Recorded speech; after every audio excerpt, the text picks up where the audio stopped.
eat with your mouth full, please. So, have you heard any Bigfoot news? We haven't heard anything since we got back. No, actually, it's been pretty quiet around here lately. Who knows, maybe Bigfoot, or whatever it was, has left the area. What about that piece of fur I found?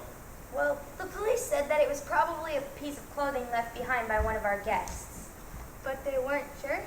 No, at least I don't think they were. Good evening, everyone. Where's Catherine? I'm here. Oh, good. Glad you could join us.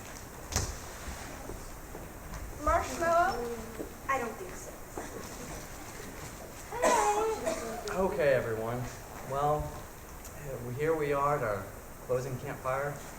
I can't believe how fast our time has gone by. But before we get started, I just want to say how much we've enjoyed having you as our guest. It truly has been a delight to serve you. Yes, and we'll be so sorry to see you leave in the morning. Aw, shucks.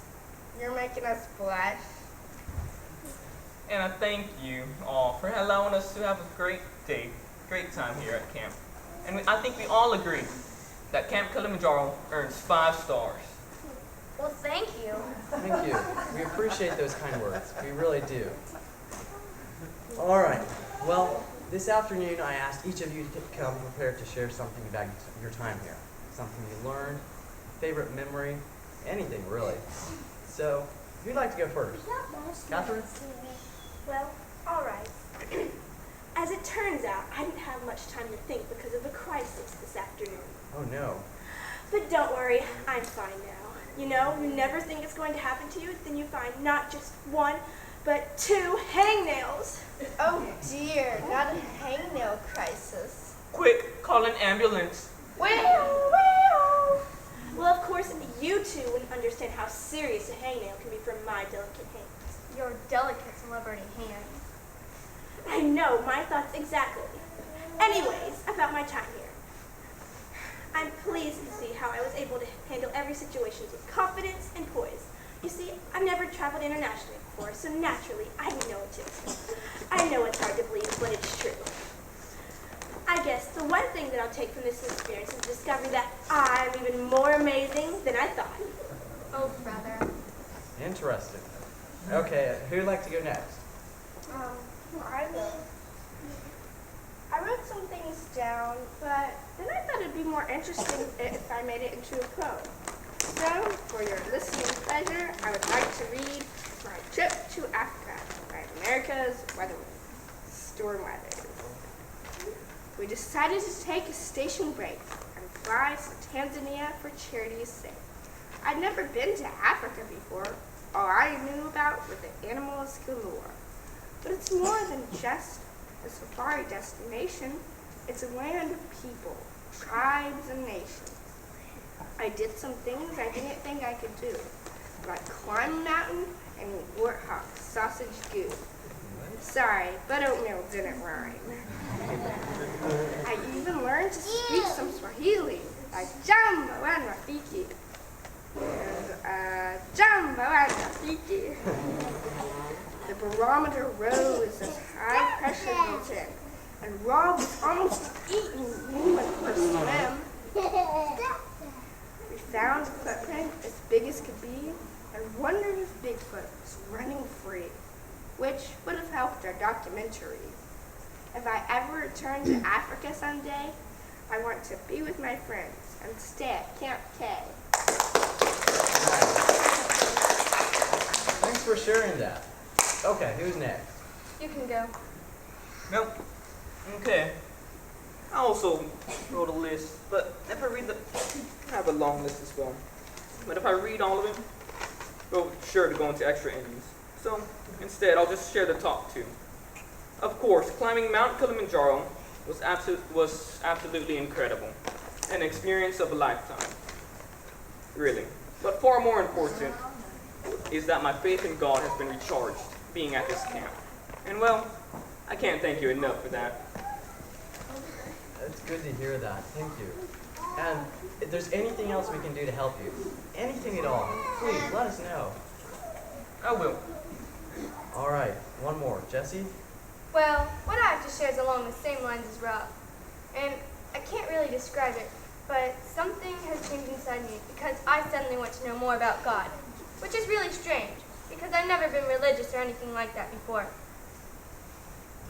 But after reading your devotion, after reading my Proverbs book every morning, and you saying your devotions every day, I don't know. I've just got so many questions. And we'd love to give you answers if we can. Would indeed. Thank you. That would be great. Wow, God is so good. Thank you, everyone. All right, well, that leads me into my last devotion. And like the others, I hope you'll really take this one to heart. Our Bible verse is Proverbs 13:20. He who walks with wise men will be wise, but the companion of fools will be destroyed. I think that's fairly easy to understand. Who you choose to hang around will eventually affect your character. You've heard the saying, you are what you eat, right? Yeah. It means that you better watch what you put into your mouth, into your body. Why are you looking at me? That's right. And in the same way, the same principle applies to our friends. If you want to be wise, hang around with wise people. In other words, choose your friends carefully, because we tend to become like they are. A perfect example is an employee that used to work here. His name was Jimmy, and he was one of our best workers. Wasn't he, Terry? Yes, and he was such a nice young man. Yeah, that is, until he fell in with the wrong crowd. After a while, his attitude changed, and his work suffered because of it. I talked to him about it many times, but he wouldn't listen. So, eventually I had to let him go. That's too bad. Yeah, he started strong, but because of some unwise choices, I'm not sure he's going to finish well. And God wants us to finish well. I do want to finish well, Mr. Harper. Jimmy, what are you doing here? I've been standing behind the tree this whole time, listening to everybody, and well, I figured it was my turn to share. Really? What do you want to say? I just wanted to apologize to everyone for all the trouble I've caused lately. Lately, but you haven't been here since last season. No, you see, it's about the footprint. Footprint? You were the Bigfoot? But why? Because I was angry when you fired me. Then my friends talked me into getting back at you by scaring away all your guests and ruining your business. But I don't want to be that. Mr. Harper, I'm really sorry. Will you forgive me? Of course we forgive you. But why are you telling us this? Because I've changed too, you see. I'm also the one who stole the backpack. So that's what happened to it. Yeah, I had a little book of Proverbs in it, which I ended up reading cover to cover. And it scared me while I was reading all about the wicked and the foolish, because it was describing me. But, Mr. Harper, I don't want to be that way anymore. Have you talked to God about it? Yes, I remembered what you used to say about becoming a child of God, so I prayed and asked God to forgive me. Then I told him I believe that Jesus has paid the penalty for all the wrong things I've done. Wow. So, you're in God's family now? Yes, sir, I believe I am. Wow. I'm speechless. Oh, Jimmy, that's wonderful. That's okay, you keep it. Thanks. May I join you guys? Yeah. Absolutely. Sit in my chair. Well, I'm kind of disappointed that the footprint was just a hoax. Yeah, me too. It would have made a great discovery. And Channel 5 would have been so jealous. Well, you all may have been fooled, but I certainly wasn't. I knew it was a hoax the whole time.